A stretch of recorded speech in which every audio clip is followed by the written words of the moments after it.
Welcome to Generational Workshop, doing our weekly update on the shop. So we're going to start over here on the modern side and see what we've done.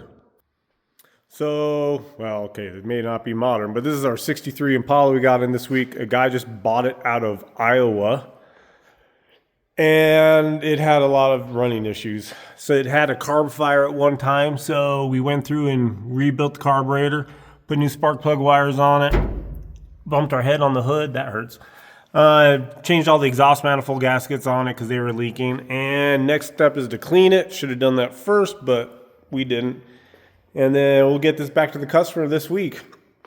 Camaro's still waiting to be picked up. Here we have this is just a guy's Ford that we're getting going for him. It's got an actual 390 in it out of the 60s. But what somebody done to it is you see a nice 4-barrel Edelbrock on there with an adapter to a 2-barrel manifold, and he doesn't want to spend the money for a 4-barrel manifold for it. So we actually got it running pretty good. It runs a hell of a lot better. We have to change the distributor out because the vacuum advance, all the screws broke off in the housing, and he wanted to go to electronic ignition anyway. So we just have a new distributor coming for it from Pertronix.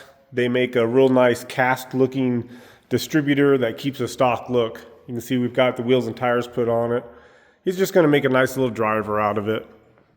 Of course, our Bronco's still waiting to be picked up. That's one of our biggest problems is getting cars and getting picked up.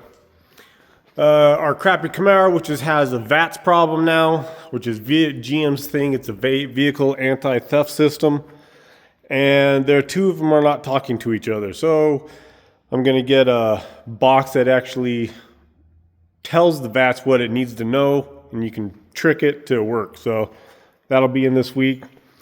Here we have, I think it's a 79 Ford F-150 that we pulled the motor on to reseal and paint and clean up and everything. And it's up in the air, you can't see it. It's got a big 460 in it. And then as we were putting it back together, the oil pan drain plug, the actual screw broke. So we got to pull the motor out, and now we're putting this big Milidon 4-wheel drive pan on it. But the problem was that hit the exhaust. So we're rebuilding the exhaust to go around it. I'm having Zach learn how to do that. So he's got a lot of work ahead of him on that. It's not that big of a transition that we have to make, but since he's never done it, it's going to take him a little bit, which is perfectly fine. So let's go on over to my side, the classic side. It's been a crappy week. We've just been putting out fires left and right and doing all kinds of little projects. So some of the big projects didn't get done. But still, we always try to get something done on something. Let's start with our Chevelle.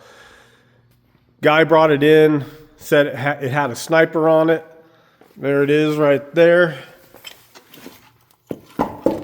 Had a big sniper on a GM big block, and the sniper took a crap.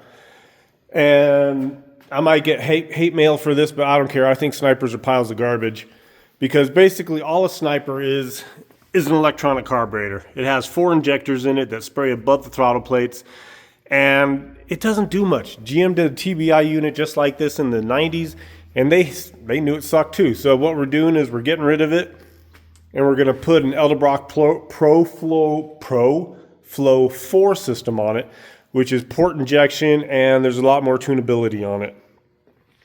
So maybe next week I'll have a nice update and show you it running.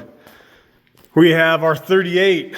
We got the motor and tranny out of it. I sold that to a customer of ours as a package deal. He came in, he was looking for a motor for one of his projects, and just happened to have it ready to go. So like I said, the engine's out.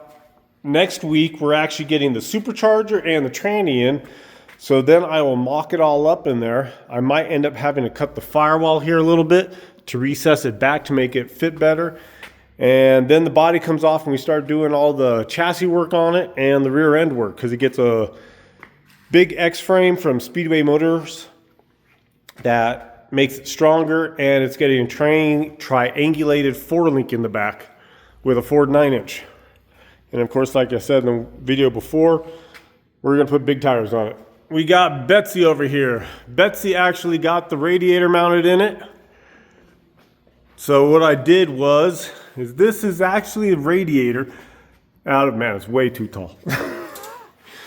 It's a radiator out of 70s Corvette. It fit perfectly. I made a lower mount that it sits into, and then it pins on the top. The only thing I have to do is I'm going to have the lower radiator hose mount or lower radiator hose coupler re-bent or welded a different one on so I can put the big block adapter in it. And that's ready to go. 54, nothing got done to it. I have not even touched it this week. I've been, like I said, doing other things. We got Wendy's Cougar up and running. Got the tranny installed in it finally. All of it's done. We got it down, got it running. And now we get to get it out so I can put the 54 on the rack. So a lot of good things coming. Started cutting. This is actually a skid plate I'm building for Betsy's fuel tank. And I'm going to make a skid plate for the fuel tank and for the brake booster. Making it out of like 1/4 inch plate, so it's big, nice and thick. So that's what's going on this week. So normally I try to keep politics and my opinions of the world to myself and not bring it on you guys, but I wanted just to share a little story. So if you go back and you watch our car party video, there was a guy named Greg. He's a really good friend of mine. He's got a 56 Nomad that actually won Hot August Nights in 2024. Well, he's got medical issues, and they're not your standard, heart disease or, he's obese or anything like that. And he has to sell his car to pay for his pills, the stuff that's going to keep him alive. And even at that, the doctor says he's only going to be alive for a couple more years, even with the pills. And it breaks my heart that a guy who's worked his whole life to get a car like that has to sell it to afford his meds. In a world where, in America, the number one killer is heart disease, because none of you guys can fucking pass McDonald's without having to get something to eat. They'll lower the medication cost for that stuff, but for people that actually get something that's not their choosing, not something they did, just something out of the blue, and you have to sell your car to pay for it, that really pisses me off. So I'm just telling you guys because it's a car story. He's a good guy. He's done everything he can right in life to make sure he could have a car like that. And when you have to sell it for meds, for something you did not do to yourself, I just find it appalling. So I don't know what we can do about it because nobody cares. As much as everybody says, we need to find, we need to do research on this and cure this and cure this. They never do. They just keep adding pills to the thing to try to fix the problems that everybody can fix themselves. So if you know somebody that has trouble, like medical issues, just talk to him because he talks to me about it, and just give him a big hug. Give him a big generational workshop hug for all of us. All right. So next week we'll do another thing. We'll have some fun stuff coming up next week. Thank you. Remember, like, subscribe, and hit that notification bell.